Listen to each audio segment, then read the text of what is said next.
is just distilled to its essence.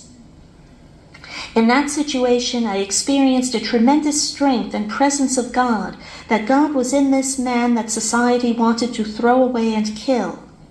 And the words of Jesus that, quote, "the last will be first," end quote, came home to me. That's what those words meant, that God dwells in the people in the community that we most want to throw away. It's what builds the human family and human community.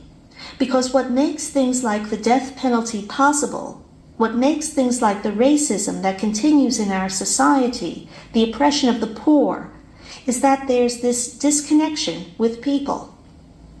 To me, to find God is to find the whole human family.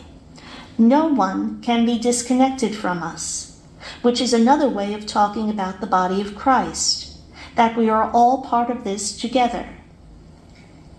And I feel that everybody needs to be in contact with poor people.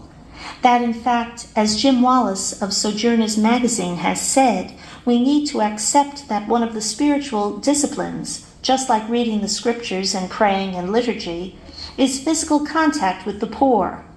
It's an essential ingredient. If we are never in their presence, if we never eat with them, if we never hear their stories, if we are always separated from them, then I think something really vital is missing.